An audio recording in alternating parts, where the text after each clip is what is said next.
Mr. Bob Pollock is here from the Extension Service. You can give him a call and ask him your questions at 479-1160 or 349-WCCS. I have a question. First question of the morning. Out in the garden, some lovely zinnias, some hostas, some columbines. It might be different for each of those varieties of flower, but if we'd like to save the seeds and plant them next year, how do we do that? We don't wait until they frost, do we? We got to get them earlier? Well, you want the seed to mature. Uh-huh. So we need to have that happen first. Okay. That hasn't happened yet? The flowers are still blooming and pretty. Yeah, if they're blooming and pretty, then if you have other flower stalks in there that are, or stems that have turned brown, those would be the ones to harvest off of there. Okay. So wait until they turn brown. Yeah. So you want them to mature as much as possible on the plant, harvest them, and then store them. But don't let the frost hit them. Well, the frost can still... That'll help you? Won't hurt you? It's not going to hurt it. Okay. Once those seeds are mature, and as long as they could hurt annual plants, but perennials, they should be okay. Okay. But the biggest deal is having that pollination happen, having the seed develop and mature. If they don't mature, then they'll probably they won't store well, they'll break down, they won't last. Okay. So, let's get to our caller. Good morning. Good morning, sir. I would like to know when is the best time to prune a rose bush. Pruning Roses. There are several different times that you can do them, depending on what, if you're trying to cut the old flower heads off, you want to do that as soon as those turn. Okay. Depending on the variety you have. I have knockout roses. Okay, those are pretty hardy.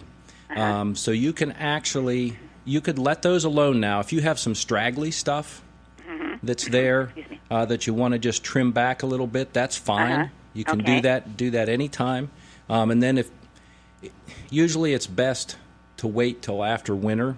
So late winter before spring hits and we start to get new growth. That way you can that way you can clean them up then.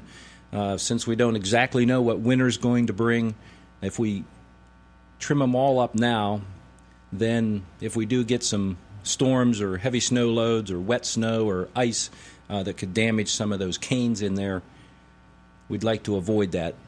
Okay, thank you very much. All right, you're welcome. All righty. Bye-bye. Roses are kind of tricky, aren't they? Because, as you said, it depends on what type you have. There's so many different types. There's climbers and floribundas and on down the list. And some of those are marginally hardy here. If you have them in a protected place, you're fine. Sometimes you have to go to extra effort to protect them, cover them, mulch them, lay them down and mulch them. But there's a lot of good hardy ones that you don't have to do that much with. Excuse me. And but still, we can get cane dieback in the winter, stem dieback. Yeah. So it's just good to not overdo it now. Let nature take its course, and then in early spring go in and remove that dead stuff. It'll be brown by then. The live will be still have some green on it. Remove that, get them touched up and ready to go for the season. Floribunda sounds like a burlesque dancer from back in the 1920s. Could have been. Ladies and gentlemen, the great Floribunda. All right, so those are a couple of gardening issues, flower issues. I really didn't anticipate that flowers would be an issue today, but folks are getting... There's, we haven't had a frost or anything, so things are still continuing to bloom, and a lot of cases look pretty decent, so just enjoy them while it lasts. And my latest volunteer tomato plant. Oh, how's that going? The chipmunk planted me a great big grape tomato plant. We've been getting tons of tomatoes off of that. It's just about done now. But there's another one I noticed the other day, had tiny little nips of tomato on it. And if we can hold off the frost for another 8 weeks, I think I'm good. Maybe it won't take quite that long. Maybe not quite. See, and you can mess around and build a little tent over it and cover it. And see, that's what I'm thinking. Try to get some more produce off of that. But it does point out one thing. One of the things we noticed about the first volunteer that the chipmunk planted was you really notice the difference in the amount of sunlight that it gets at this time of the year and the angle of the sun than during the peak growing season in the middle of summer. Oh, absolutely. Makes a huge difference. Yeah. Everything kind of slows down. It's not that much cooler yet, cooling off a little bit at night, but still that daylight really affects things, and so you think it maybe was going to mature on this date, and it might be 2 or 3 or 4 days later, just because of the shortened days. And I noticed that the tomatoes don't hold on to the vine as much at this time of the year as if it were in the middle of summer as well. They're a little bit weaker in the stem. Yeah, so that's one of the challenges as we keep moving in fall and the days get shorter, the nights get a little bit cooler. It does take long for those plants to grow. They just don't grow as fast. So 479-1160, 349-WCCS. You can give Bob a call and ask him your questions. So what you've got? So how do you think the fall leaf display is going to be this year? I think it's going to be pretty lousy. Actually, they haven't even started for the most part. That's very true. And then what's going to happen is it's going to get cold all of a sudden, and then boom, they're done. The warm, wet weather has definitely affected that. And Mark Abrams, who's a professor of forest ecology and physiology in the College of Ag Sciences at Penn State, tracks this stuff and has for years and decades. And his prediction is that there will be a late and muted leaf coloration this October. Okay. It's not going to be a total washout, but late and muted. Although he's not expecting a total washout, of course, because there's so much variability between areas. He said up in the Adirondacks and maybe a little farther west, like in Michigan, those areas, there may be areas there where it'll be brighter and more vivid. But around here, not so much. There's always exceptions you get in valleys and it's just hillsides. Me because I don't care for this season, and that's because of what comes after it. But I think the most overrated thing is the leaves changing colors. I don't get it. I know people love it, and good for you if you do, but I just don't get it. It just means death to me.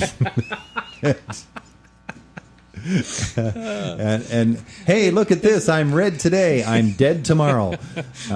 Just doesn't appeal to me. Yeah, the leaf falls off and dies, but the plant itself is not dead in most cases. It's just a change in the cycle. I know. Like I said, though, that's for me. You're going a little too far with the death thing here.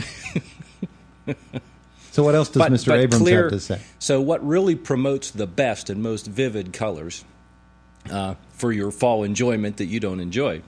We believe that clear, bright days, but low but not freezing temperatures. So clear, bright days, cooler temperatures, and drier conditions.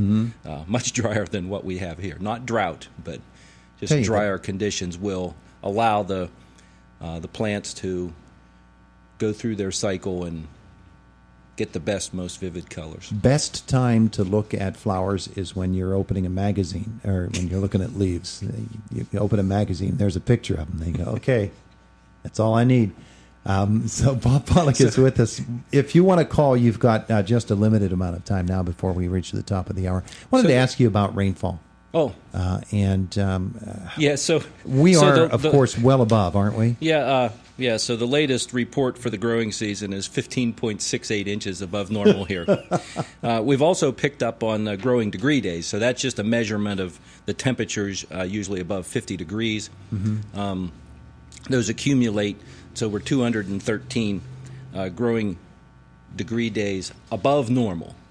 Wow, and this is what year? We had lost some. We had lost some of that.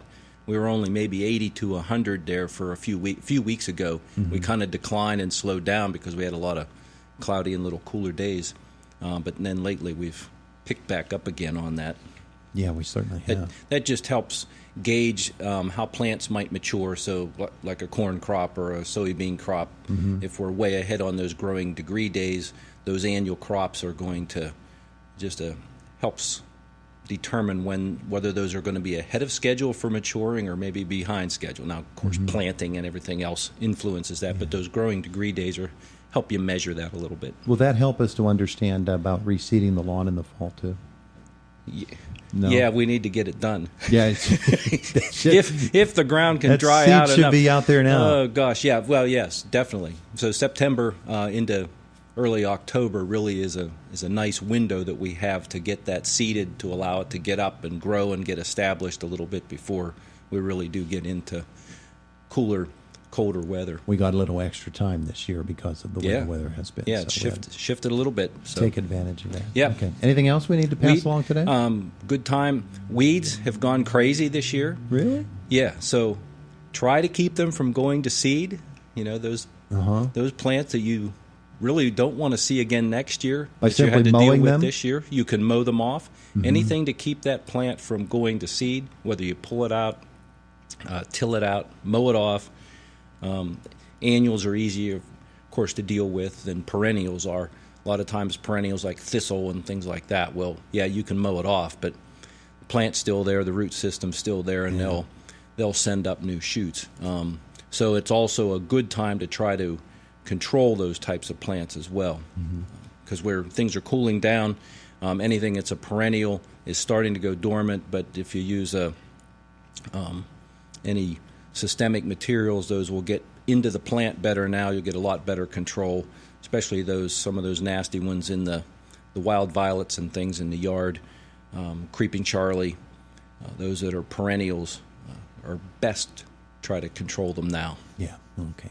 Phone's ringing now, but obviously we're at the end of the segment. Can't take that call. Thank you, sir, for coming in and spending some time with us. Thanks for the opportunity.